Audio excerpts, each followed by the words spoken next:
পারস্য উপসাগরের নীল জলরাশিতে ভেসে থাকা মাত্র ৯ বর্গমাইলের একটি ছোট প্রবাল দ্বীপ খার্গ ইরান থেকে মাত্র ৩০ কিলোমিটার দূরে অবস্থিত। এই ক্ষুদ্র ভূখণ্ডে এখন তেহরান ওয়াশিংটন যুদ্ধের ভাগ্য নির্ধারক হতে পারে, কারণ ইরানের মোট তেল রপ্তানির প্রায় ৯০% এই দ্বীপের টার্মিনাল থেকে হয়ে থাকে। মার্কিন প্রেসিডেন্ট ডোনাল্ড ট্রাম্পের নজর এখন ওই দ্বীপের উপর।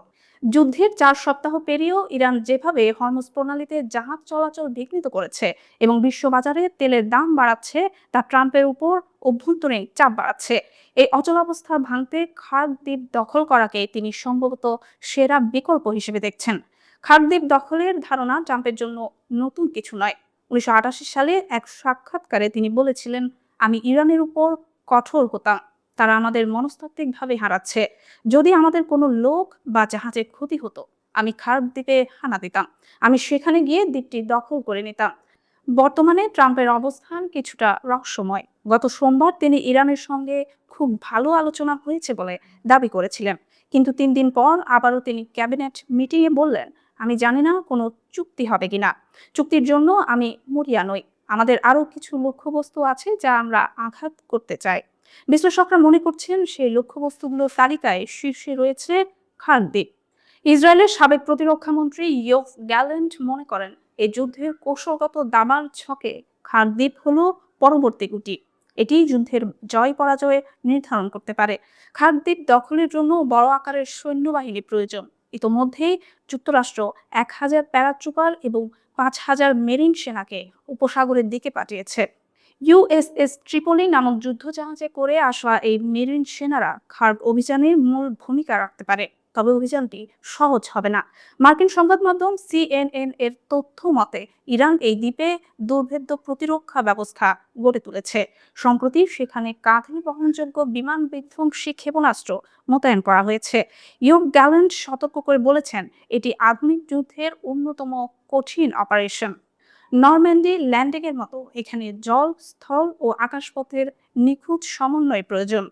দ্বীপ দখল করা হলেও তা ধরে রাখা যুক্তরাষ্ট্রের জন্য আরও বড় চ্যালেঞ্জ হতে পারে। ইরান তার রকেট, আর্টিলারি এবং আত্মঘাতী ড্রোন ব্যবহার করে এই দ্বীপকে নিশানা বানাতে পারে। বিশেষ করে ইউক্রেন যুদ্ধে রাশিয়ার ব্যবহৃত শাহেদ ড্রোন এখন ইরানের প্রধান অস্ত্র। গোয়েন্দা প্রতিবেদন অনুযায়ী রাশিয়া এই মাসে ইরানকে বিপুল পরিমাণে ড্রোনের চালান পাঠাচ্ছে। সস্তা হলেও কার্যকর এই ড্রোনগুলো দিয়ে মার্কিন সেনাদের উপর এক ঝাঁক ড্রোনের হামলা চালাতে পারে তেহরান।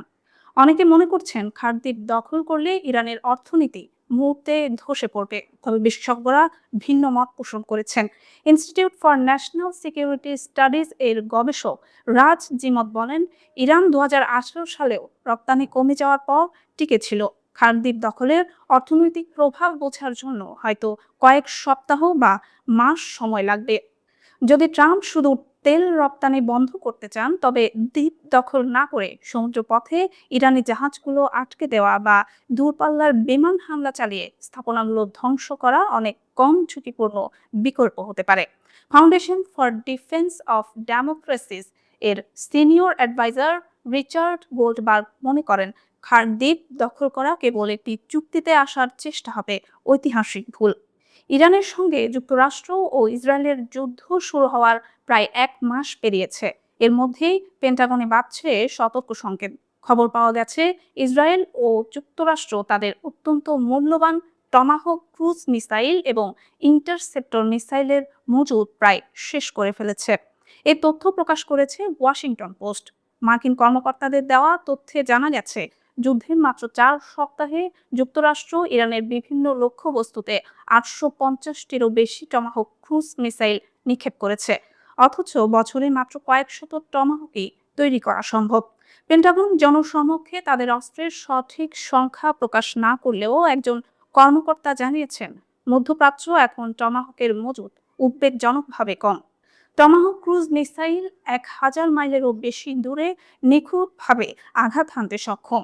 এর মাধ্যমে মার্কিন পাইলটদের ইরানের বিপজ্জনক আকাশ সীমায় পাঠানো না হলেও দূর থেকে আক্রমণ চালানো যায়। কিন্তু এই মিসাইলের মজুদ দ্রুত ফুরিয়ে আসার জল্পনা বাড়ছে যে আকাশপথে হামলা চালিয়ে এবং শীর্ষ নেতাদের হত্যা করেও ইরান সরকারকে প্রতিহত করা না গেলে যুক্তরাষ্ট্র কি এবার সরাসরি স্থলযুদ্ধের পথে যাবে। ব্রিটিশ নিরাপত্তা থিঙ্ক ট্যাঙ্ক RUSI প্রকাশিত তথ্য অনুযায়ী যুদ্ধের প্রথম ১৬ দিনে যুক্তরাষ্ট্র ও ইসরায়েলি বাহিনী ১১,২৯৪টি বিভিন্ন ধরনের গোলাবারুদ ব্যবহার করেছে, যার আনুমানিক খরচ প্রায় $২৬ বিলিয়ন।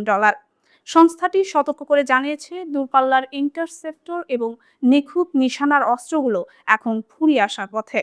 RUSI আরও জানিয়েছে, এ পর্যন্ত ব্যবহৃত ৫ শতাধিক টমাহক মিসাইলের অভাব পূরণ করতে কমপক্ষে ৫ বছর সময় লাগবে। ইরানি রেড ক্রিসেন্টের তথ্য অনুযায়ী ২৮ ফেব্রুয়ারি থেকে শুরু হওয়া মার্কিন ও ইসরায়েলি হামলায় ইরানে এ পর্যন্ত ১,৯০০ এর বেশি মানুষ নিহত এবং ২০,০০০ মানুষ আহত হয়েছেন। যুদ্ধের শুরুর দিকে ইরানের সর্বোচ্চ নেতা আলী খামেনিকে হত্যা করা হলেও ইরান সরকারকে পুরোপুরি কুপকাত করা সম্ভব হয়নি। উল্টো ইরানের পাল্টা হামলায় পারস্য উপসাগরীয় অঞ্চলে চরম বিশৃঙ্খলা সৃষ্টি হয়েছে। সম্প্রতি মার্কিন প্রেসিডেন্ট ডোনাল্ড ট্রাম্প জানিয়েছেন, তার সরকার যুদ্ধ বন্ধের বিষয়ে তেহরানের সঙ্গে আলোচনায় রয়েছে। এমনকি বৃহস্পতিবার তিনি ইরানের জ্বালানি অবকাঠামোতে হামলা চালানোর পরিকল্পনা সাময়িকভাবে স্থগিত করেছেন। পাকিস্তানের মধ্যস্থতায় এই আলোচনা খুব ভালো চলছে বলে ট্রাম্প দাবি করলেও তেহরান তা সরাসরি অস্বীকার করেছে। ইরান কোনো ধরনের আলোচনার কথা অস্বীকার করার পাশাপাশি যুদ্ধ বন্ধে ট্রাম্পের দেওয়া ১৫ দফা প্রস্তাবও নাকচ করেছে। একদিকে অস্ত্রের ভয়াবহ সংকট, অন্যদিকে কূটনীতিতে অচলাবস্থা। সব মিলিয়ে হোয়াইট হাউস এখন এক কঠিন পরিস্থিতির মুখোমুখি।